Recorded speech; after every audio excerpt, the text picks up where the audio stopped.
Hey, Mac. Obviously a pretty good score out there today. I'm sure you're happy with it. Just how would you assess your first round of this championship and just your level of contentment of where you're at? Yeah, I was pretty happy with it. I was just telling Bob that I felt like I played well enough to maybe get one or two more, which selfishly you always want a couple more. But with where I drove it, I drove the ball really nicely today, and that's not normally a strength of mine, but today it was a strength. And so when I do that, I feel like I give myself a lot of chances, and the day feels a little more stress-free. So it was a nice day, and I'm happy to start. You talked yesterday about when you come here, you've learned to not overextend yourself, didn't play in the Monday Pro-Am. Can you try to quantify just how much more it means to you to perform well at this particular tournament? Yeah, it's one that you really want to play well at. I mean, obviously every week you go on the PGA Tour, you want to play well, but playing well in front of the home fans and your friends and family, it's hard to describe how good that feels. So when you're out there and you're making birdies and you're having a good round, it just feels that much better. So it was a lot of fun today, and to play with Mike and Adam, who also have a lot of support out there, was really fun. Hey, Mac, playing this tournament hasn't been around in a couple years. I'm just curious how important it was for you just to get out of the gate so quickly with a fast start.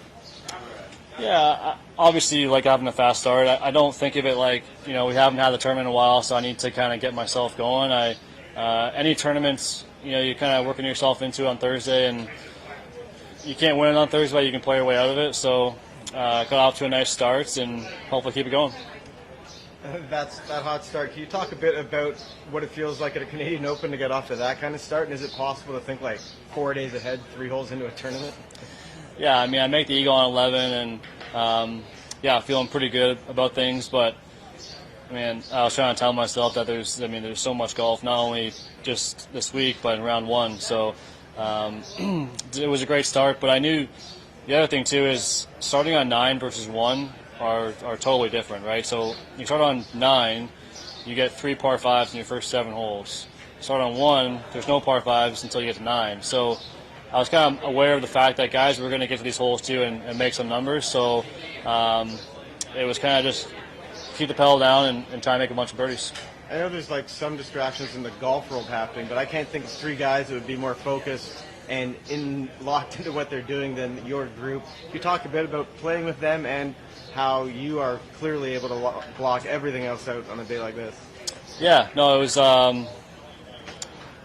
when you're on the golf course, there's obviously a lot of stuff going on, a lot of shots that are challenging that keep your focus. So there was never any time that I was thinking about anything else other than what was in front of me. So I know there's a lot of stuff going on overseas and whatnot, but not really bothering me too much.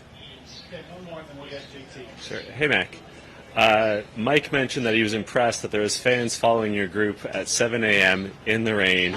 What did you think of all the fan support you got this morning? It was awesome. Everyone was out early, we were up at 7 a.m., which I thought there wouldn't be too many people out that early with the weather. So, yeah, it was fantastic, and felt that all the way around. I know playing with Mike, you're drawing a few extra people, so it was a really fun day. Thanks, Mac. Awesome. Thank you.